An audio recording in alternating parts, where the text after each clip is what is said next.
Vamos lá então, jovens.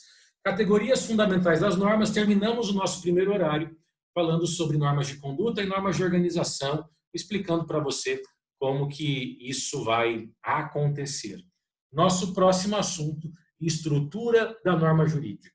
Nós precisamos entender que a norma jurídica ela é composta por uma estrutura bastante simples. Ela tem preceito e ela tem sanção. Então, via de regra, a norma possui uma estrutura bastante delineada e delimitada, compreendida em preceito e sanção. Vamos entender o que é cada um dessas duas modalidades que fala sobre estrutura da norma jurídica. Primeiro, preceito. O que é o preceito? Tem aí um conceito, está em itálico para você no material. Dita uma forma de organização ou de convivência social e ordena, impõe condutas aos seus destinatários. Quando a gente pensa em preceito, nós temos que entender que até mesmo esse conceito que foi colocado para você pelo material, ele nos apresenta uma ideia de organização e também de convivência, ou seja, ele está falando de norma de organização e norma de conduta, dentro do próprio conceito. Olha o que você tem embaixo. No primeiro caso, dita uma forma de organização, prescreve a forma de cooperação dos órgãos sociais, suas funções, divisão de trabalho, a sua própria estrutura. E já na segunda parte, quando ele diz de convivência social, regras de conduta, o comando impõe o que deve ou não fazer uma pessoa. Lembrando sempre que pessoa aqui, pessoa física, qualquer um de nós, ou pessoa jurídica, pensando em uma empresa, né? Alguém que é identificado por CNPJ, né? Isso pode ser óbvio para muita gente, mas não precisa ser óbvio para todo mundo, ninguém nasce sabendo, não é mesmo? O CPF, cadastro de pessoa física, é aquilo que nos identifica como seres humanos naturais. CNPJ, Cadastro Nacional de Pessoa Jurídica. O CNPJ é o CPF da empresa. Caso você, principalmente a galera mais nova, às vezes não tem muita noção do que o que vai identificar uma empresa ou uma pessoa, né? Nós somos identificados pelo nosso CPF, claro que também pelo nosso RG, mas o nosso CPF é muito relevante para a nossa identificação, e é identificada pelo seu CNPJ. Pessoal, para mim deu uma travada aqui. Como é que tá para vocês? Preciso que vocês me digam. Tá tranquilo. Tá tranquilo? Para mim tá tranquilo. Tá bom. ouvindo. Para mim também tá tranquilo. Beleza, obrigado. Vamos lá, então. Quais são os comandos, né, que nós temos da norma jurídica? Os comandos do preceito. Então, a gente sabe que a estrutura da norma prevê preceito e sanção. Preceito é esse primeiro elemento que nos apresenta uma forma de organização ou uma forma de conduta. Simples assim, sem consequência nenhuma. Esse preceito, ele pode ser positivo, negativo ou permissivo. E aqui você vai ter que anotar. Coloquei para você entre parênteses, né? Os comandos, entre parênteses, modais deônticos. Eles podem ser positivo, negativo e permissivo. Os comandos da norma, eles também podem ser chamados de modais deônticos. Eu sei que esse termo modal deôntico não é um termo tão simples, mas vamos tentar entender o sentido dele, porque você já ouviu falar sobre isso. Modal é no sentido de modo de ser, de forma, né? Modo. O que é deôntico? Lembra da ciência deontológica, que é aquela que estabelece algo como deve ser?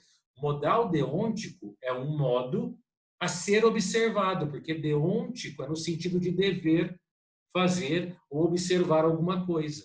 Então, isso talvez possa facilitar a sua compreensão do que significa modal deôntico. Independente disso, isso é sinônimo de comandos da norma jurídica. O que é um comando positivo, pessoal? O que é um comando positivo? Comando positivo é quando se impõe uma forma de agir. Anote isso. O comando positivo, ele impõe uma conduta, impõe um modo de agir. Ok? Então, nós temos ali uma previsão positiva, uma previsão que é imposta. Certo? Temos um artigo para comentar de exemplo. 1245 do Código Civil. Artigo 1245 do Código Civil. Vou parar de compartilhar a tela e compartilhar com você o artigo do Código Civil para que você possa visualizar. Olha aí.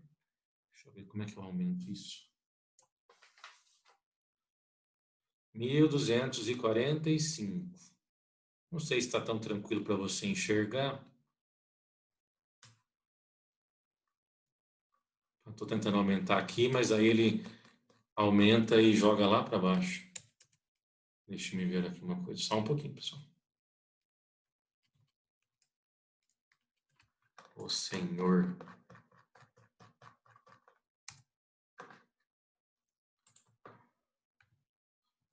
Vamos lá. Olha o que diz o artigo 1245 do Código Civil. Transfere-se entre vivos a propriedade mediante o registro de título translativo no registro de imóveis.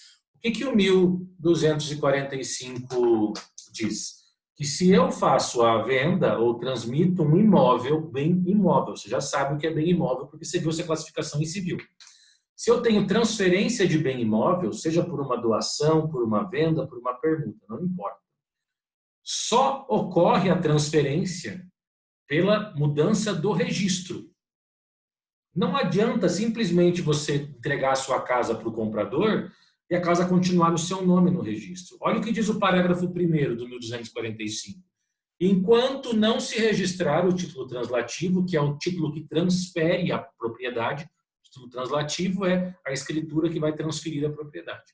O alienante, o vendedor, continua a ser havido como dono. O que é isso? Isso é um modal deôntico ou um comando positivo. Por quê? Porque se eu quero transferir propriedade, a única forma de transferir propriedade é fazendo a mudança no registro. Fazendo o registro da mudança de propriedade. Não tem uma outra maneira de eu transferir propriedade entre vivos. Por que ele coloca transfere-se entre vivos? Porque a gente tem a transferência entre vivo e morto, que é a situação da herança, né? A pessoa que morre e deixou patrimônio, os seus herdeiros vão receber a propriedade dos bens do falecido, que a gente chama de decujus. Decujus é o morto. A gente tem uma transferência a partir de uma pessoa que morreu. Mas se é uma transferência entre vivos, só é possível essa transferência pelo registro. Não tem outra forma. Isso é um comando positivo, porque ele me obriga a observar determinado comportamento. O que eu quero dizer com isso? Se eu quero transferir propriedade de maneira regular e formal, eu sou obrigado a fazer a transferência no respectivo registro. Não tem outra saída.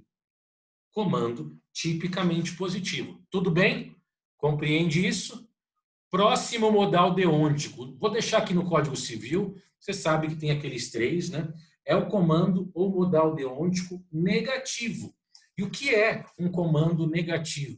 É aquele que proíbe a prática de determinada conduta. Então, o comando negativo é aquele que proíbe a prática de determinada conduta. Exemplo, artigo 426 do Código Civil. Artigo 426 do Código Civil nos dá um exemplo de modal deôntico negativo, de comando negativo.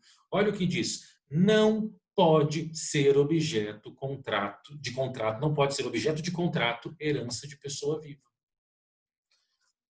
O artigo 426 trabalha com a parte geral dos contratos, que é uma matéria que você vai estudar mais para frente. O que você tem que entender aqui quando estuda contratos? O contrato, ele pode ter por objeto, que é aquilo que eu estou contratando, por exemplo, uma compra e venda. O objeto da compra e venda é o que eu estou comprando. Existem requisitos sobre esse objeto, né? Os requisitos estão lá no artigo 104.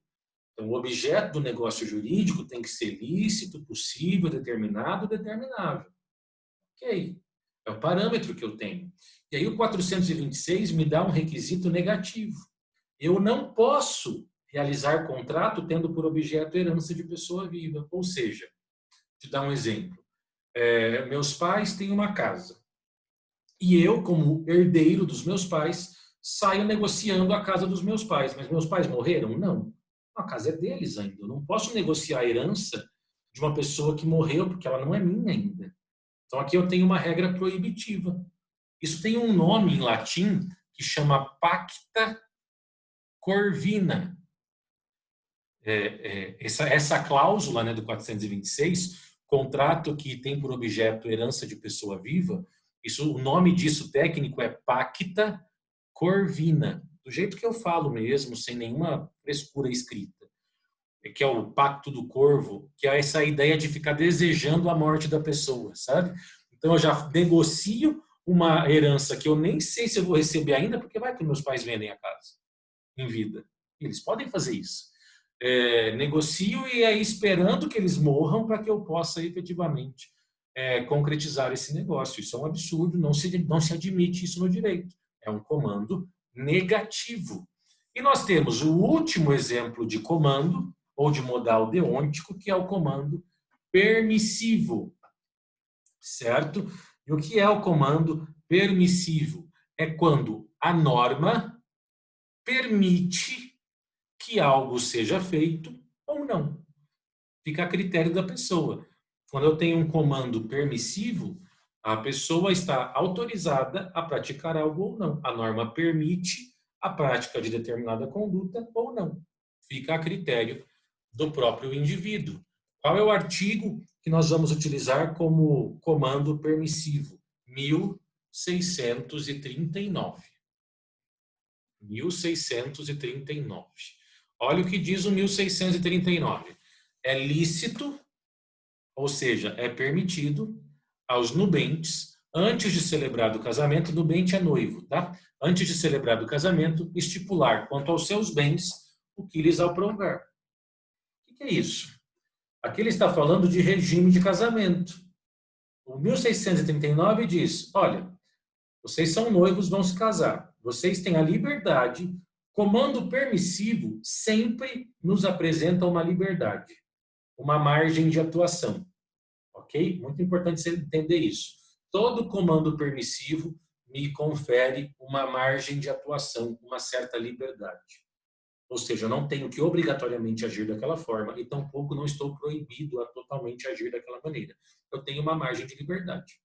Aqui nesse caso, se eu quero me casar, eu tenho que escolher um regime de bens. Não tem como eu me casar sem optar por um regime de bens. Mas nós temos 4 regimes de bens, eu posso escolher entre qualquer um deles. Eu não sou obrigado a casar por um ou por outro regime de bens. Nós, os nubentes, os noivos, vamos fazer a escolha do regime de casamento que eu quero que seja realizada a cerimônia.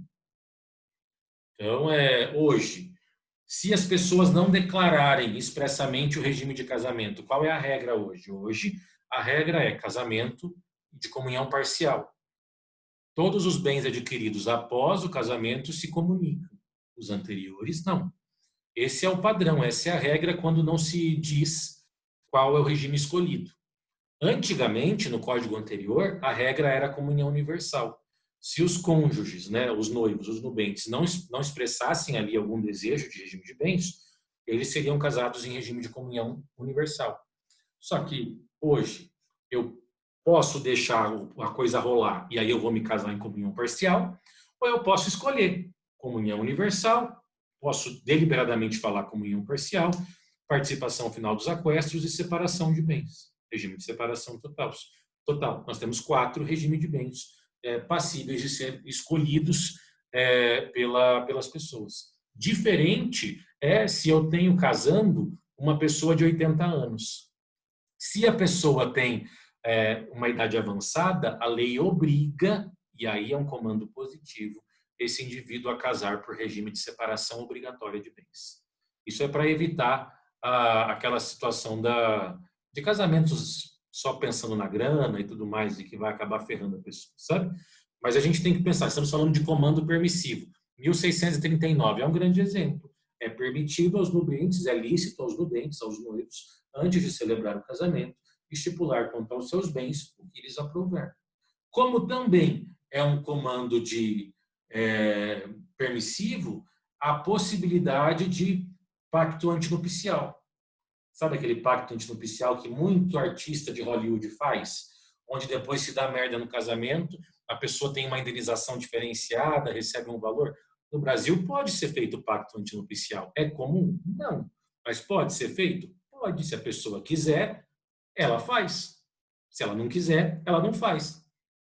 Comando permissivo. Olha o 1041, que é exatamente o que eu estava comentando com vocês.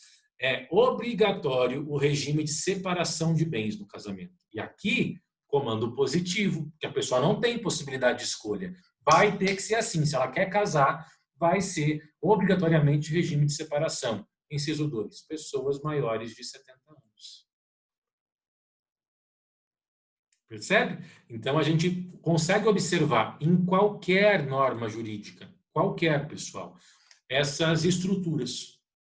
No caso do preceito, a norma pode ser de comando positivo, quando ela determina casamento de pessoa com mais de 70 anos. Não é os dois com mais de 70, não. Se tem um com mais de 70, já obriga a separação obrigatória de bens como regime de bens. Temos a situação da norma negativa, como, por exemplo, a impossibilidade de ter como objeto do contrato herança de pessoa viva, e temos a questão da regra permissiva, como, por exemplo, a realização de pacto antinupcial ou a escolha do regime de bens, quando as pessoas têm a idade em que é possível escolher livremente o regime de bens. Ok. Bom, aqui a gente chega na sanção. Sanção é o efeito jurídico no caso da inobservância do comando. O preceito também pode ser chamado de comando, né? Então, se há inobservância do preceito, desrespeito a preceito, nós temos uma consequência, nós temos um resultado. E esse resultado, pelo descumprimento do preceito, a gente chama de sanção.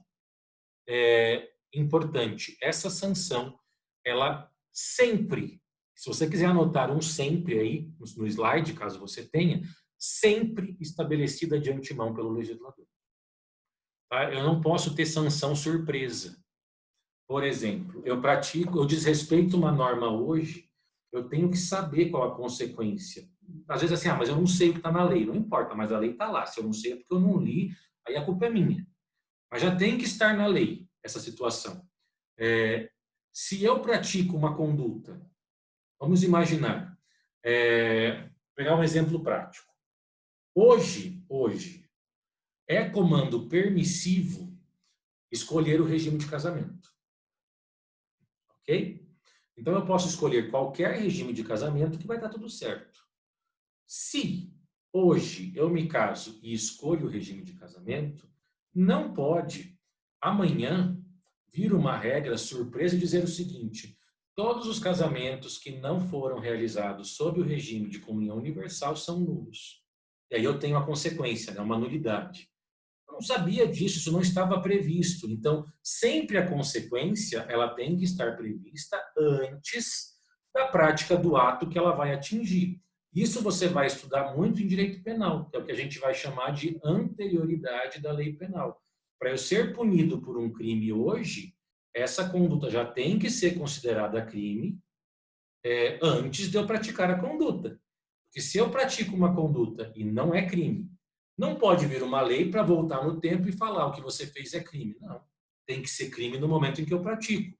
A mesma lógica nós vamos aplicar aqui para a sanção. A sanção, a consequência pelo descumprimento, ela precisa estar prevista no momento em que eu descumpro a norma, no momento em que eu descumpro o preceito. Se eu não tenho previsto na norma uma consequência para o descumprimento, então eu não vou ter sanção. Então isso é muito importante. Sanção é sempre estabelecida de antemão pelo legislador. Meus queridos, aqui nós vamos ter a divisão da sanção. Não dá tempo da gente trabalhar sobre isso, nós vamos encerrar nesse primeiro slide de sanção e retomaremos na semana que vem. Muito obrigado pela presença e participação de todos. Tenham um bom restinho de semana, se cuidem, fiquem com Deus e até lá. Qualquer coisa, qualquer dúvida, manda mensagem, tá bom?